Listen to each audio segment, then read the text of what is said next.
Halo teman-teman. Nah, kali ini kita sedikit review mengenai aplikasi Sigik Navigator. Nah, di Sigik Navigator ini secara interface teman-teman bisa melihat di sini ya. Ada informasi-informasi mengenai SPBU ya di sini. Kemudian kita lihat dulu fitur di layar display pertama, yaitu mengenai petanya default atau satelit, tinggal teman-teman pilih. Lalu ini posisinya 2 dimensi. Kalau kita pindah ke 3 dimensi, perbedaannya 3 dimensi itu kayak dilihat dari samping. Kalau 2 dimensi lihat dari atas. Ini lebih nyaman menggunakan yang 2 dimensi saja. Sementara kalau misalnya yang fitur yang di bawahnya ini adalah seperti ini ya, posisinya melihat dari arahnya. Lebih baik kita mengarah seperti ini, seperti saya bernavigasi. Nah, ini posisi kita berada di Jalan Simpang 4 Barito Kuala. Jadi kita bisa menyeting posisi rumah kita, posisi kantor, dan kecepatan yang kita pakai kali ini adalah 35 km per jam.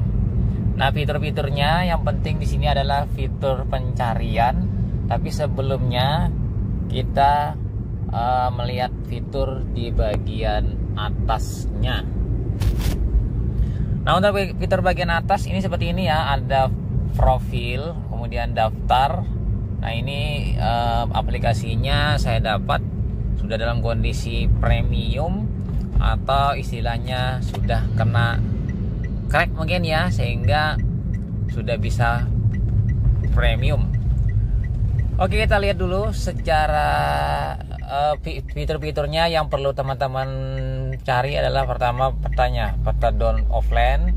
Jadi peta offline ini teman-teman bisa mendownload yang terbaru dengan pembaruan, lalu tetap lanjutkan. Ini memperbarui, mendownload pakai koneksi internet WiFi bisa, atau menggunakan seluler. Jadi defaultnya settingnya menggunakan WiFi supaya hanya terkoneksi WiFi saja. Teman-teman bisa mendownload petanya secara lengkap dan update. Nah, setelah nanti teman-teman mau memperbarui peta, maka petanya akan lebih bagus lagi ya sebelum mana. Ini adalah fitur pembaharuan dari peta-peta teman-teman ya. Oke, di sini ada pengelolaan peta ya di sini, download offline map. Jadi over WiFi only. Jadi disetting saja secara default menggunakan WiFi saja untuk menghemat kuota. Nah, kemudian sementara menunggu peta offline-nya di download, kita cek menu-menu pengaturan. Menu pengaturan di sini ada perencanaan rute navigasi. Ini default-nya seperti ini, bisa diaktifkan. Hindari jalan raya, hindari jalan tol, hindari zona biaya kemacetan, hindari kapal feri. Default-nya tidak aktif. Sementara untuk pengaturan kendaraan di sini, ini menggunakan mobil ya kan. Kalau ada menggunakan yang lain bisa disetting di sini ya, menggunakan RV. Lalu bahasa bisa teman-teman pilih menggunakan bahasa sistem. Bahasa sistem ini handphonenya menggunakan bahasa Indonesia ya, bahasa Indonesia ada di settingnya. Untuk suara teman-teman bisa memilih suaranya suara Inggris ya, tapi teman-teman bila ingin bahasa Indonesia tinggal mendownload fitur suaranya dalam berbahasa Indonesia. Nah, ini kita pilih yang Indonesia, cari Indonesia. Setelah Indonesia posisinya dapat. Nah, pentingnya di sini untuk mendownload, kecepatan download itu tergantung dari koneksi internet yang teman-teman miliki. Nah, ini 2 MB, coba kita download. Lalu kita tinggalkan fitur bahasa ini setelah selesai terdownload. 300 meter, belok kiri. Nah, itu ada sudah suaranya, testingnya. Kemudian kita pindah lagi ke pemberitahuan. Ini aktif, biarkan yang lain-lain default. Kemudian unitnya, pastikan unitnya kilometer, ya kan. Lalu yang lain biar saja default. Jenis bahan bakar default saja. Fitur-fitur yang lain sudah biarkan saja tanpa ada settingan. Kemudian fitur tambahan di sini ada Android Auto, ini dikoneksikan dengan milik Google. ada bahan bakar biaya, ada perjalanan, ada smart cam. Smart cam ini seperti dashcam ya, yang ada di dalam mobil. Kita taruh handphonenya sebagai kamera pengawas selama menjalankan mobil, dashcam atau yang lain-lainnya. Kemudian selesai, kita tutup menunya. Nah, ini posisinya kita dalam kondisi berhenti di pinggir jalan. Lalu ada yang lain-lainnya, coba kita cari di pencarian. Nah, di pencarian sini ada tetapkan alamat rumah, tetapkan alamat pekerjaan, ini dibiarkan saja. Lalu di sini ada pilihan love ini yang tempat yang sering dikunjungi, mungkin rute. Nah, di sini ada diizinkan akses kontak, tinggal di oke kan saja atau batal. Kemudian kita di sini ada P, ini adalah P parkir. Kalau ini SPBU, bahan bakar SPBU yang dekat dengan posisi kita. Ini ada 2,3 km, dekat sekali, atau 4,9, kita pilih yang mana. Lalu di sini ada rumah makan, ada dapur kokiku beda rasa, lesehan handil bakti.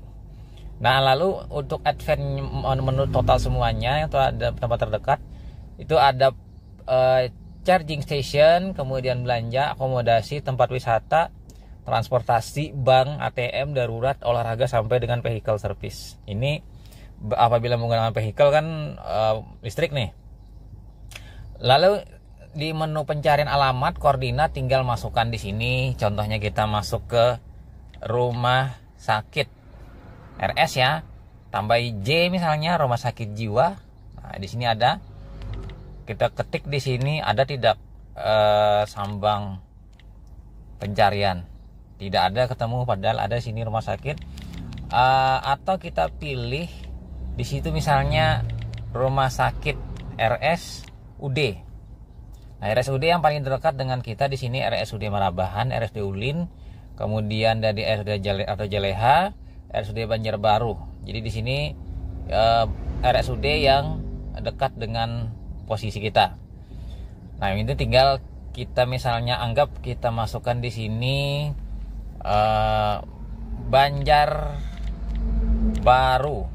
Banjarbaru, pilih di sini kita Stimik Banjarbaru, lalu dapatkan arah, pencet. Nah, ini kira-kira estimasinya 17 menit jaraknya, kemudian waktunya, node lainnya, lalu mulai. Nah, sudah mulai, berarti ini rute Silahkan ikuti yang rute disuruh, itu dan ada sejauh petunjuk 2 dari kilometer. voice-nya 1,9 ya, arahannya membeloknya. Nah, jadi seperti itu ya, kira-kira ini estimasi waktunya 7:59:8. Ini adalah estimasi waktunya. Kemudian ini 17 menit. Oke ya. Nah, apabila kita ingin membatalkan rutenya, tinggal matikan saja, batalkan rute. Berarti tidak kembali lagi ke halaman awal. Nah, untuk Sigik ini secara interface lebih nyaman ya kalau dibandingkan ya Navitel yang pernah kita review dulu, versi Androidnya yang AVK. Saya pernah menggunakan dulu aplikasinya di zaman Nokia, Sigik, kalau salah Sigik ya. Kemudian Navitel, satunya lagi Garmin pernah. Tapi Garmin yang paling terbaik zaman Nokia E71. Nah, saat ini dengan menggunakan HP Samsung M51, prosesornya Snapdragon ya. Koneksinya kita tahu ya, dari dibandingkan beberapa prosesor Snapdragon, kemudian MediaTek, lalu Exynos, atau menggunakan Unisoc, bisa Tiger. Dari karakter prosesor itu atau SoC-nya, Snapdragon kayaknya yang paling tercepat dalam koneksi satelit. Jadi koneksi satelit ini penting sekali berkoneksi sehingga aman dan lancar ya. Karena kalau Snapdragon ini menggunakan basis AGPS Amerika ya. Ada yang Beidou, kemudian ada lagi yang dari Rusia, ada yang dari Eropa ya, Galileo kalau Rusia, saya lupa ini. Nah, itu masing-masing punya navigasi. Kalau AGPS itu Amerika. Nah, oke ya, ini kemudian lagi kita lihat lagi di sini yang lain-lainnya ya, menunya. Nah, dari sini kita bisa melihat untuk tampilan menunya sudah oke ya di sini. Kemudian pastinya koneksinya ini menggunakan satelit sehingga bebas atau hemat dari penggunaan kuota atau pulsa seperti Google Map ya, tapi nyaman ya.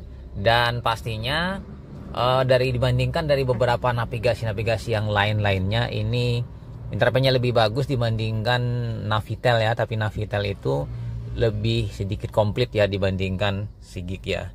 Nah, kita lihat di sini, kita coba yang lainnya.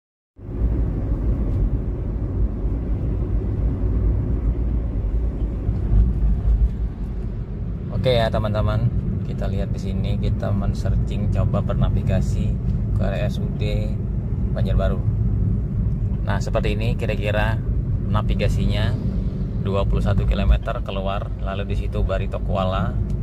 Kemudian 58 menit untuk mencapai ke RSUD tadi. Kecepatan kita menggunakan 34 km per jam.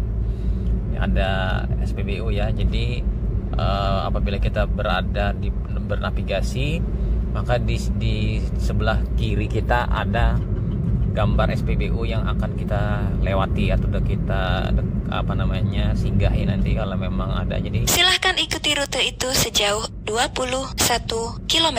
Nah, ini petunjuk dari voice ya, voice di alat navigasi berbahasa Indonesia. Jadi kita lanjut terus ya.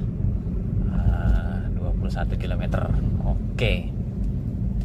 Nah, jadi penggunaannya lebih nyaman ya. Kemudian nanti ada belokan-belokan nanti di pandunya. Jadi kalau ada persimpangan nanti dipandu juga. Kita belok kanan belok kirinya. Misalnya kalau di persimpangan suruh belok kanan, persimpangan 4 belok kiri misalnya, itu aman ya. Jadi memang full. Dan kebetulan jalannya ini di luar kota ya, di luar kota, jadi tidak macet sebenarnya di kota-kota ya yang padat. Dari kota Banjarmasin atau Barito Kuala, Manabahan ya. Ini kita menuju kota Banjarbaru lewat jalan alternatif, Jalan Gubernur Sarkawi kalau tidak salah. Ini jalannya relatif aman dan baru mulus ya. Oke. Nah, kira-kira seperti itu ya untuk contoh bernavigasi. Ini ada tulisannya Lok Baintan Dalam, berarti kita ini akan melewati sungai nanti, berarti jembatan yang kita lewati ya. Nah, ini berkelok-kelok. Nah, ya seperti ini, jembatan kecil. Nanti ada jembatan yang cukup besar. Nah, seperti ini ya. Lumayan untuk teman-teman untuk bisa melihatnya di situ. Dengan 3 dimensi lebih nyaman ya. Ini kan kondisinya seperti ya 3 dimensi ya. Dan kecepatan saya setting saja, tidak usah laju-laju karena menghindari terjadinya hal-hal yang tidak diinginkan. Jadi bernavigasinya cukup speednya 40-an saja. Nah, kira-kira seperti itu ya. Karena kalau bernavigasi itu ada 60, itu diberikan warning, artinya kemungkinan saat bernavigasi jangan lebih dari 60 km. Apalagi pada saat sambil menggunakan handphone ya kan, menyetir ya. Tapi kalau misalnya yang menggunakannya itu penumpangnya, tidak masalah ya, supirnya tidak terganggu. Jadi saya pakai cukup 42 saja, menghindari dari warning 60 lingkaran merah ya. Oke, itu saja teman-teman. Semoga bermanfaat bagi teman-teman yang mungkin hobi atau menggunakan atau yang mencari alternatif GPS yang tidak menggunakan kuota, tidak menggunakan pulsa sebagaimana halnya Google Map ya. Jadi dengan menggunakan Sigik Navigator yang alternatif kedua setelah kita review kemarin itu Navitel ya. Jadi Sigik ini pembaharuannya nyaman, otomatis lewat internet. Kalau Navitel itu mendownload tersendiri petanya, kemudian petanya diekstraksi, lalu dimasukkan ke kartu memori dan lalu dipakai ya. Jadi itu agak ribet dan manual. Kalau ini sudah otomatis. Dan pastinya di sini untuk kelebihan-kelebihannya hampir-hampir mirip-mirip sama saja. Oke, itu saja ya.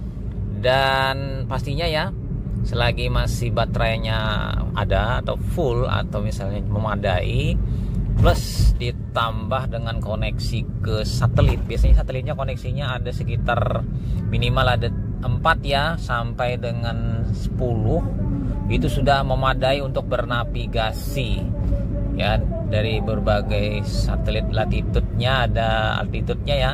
Kemudian pastinya di situ tinggal disetting aplikasinya tadi ya, teman-teman sudah disetting dan tinggal selamat bernavigasi saja ya. Semoga bermanfaat, sampai jumpa, bye.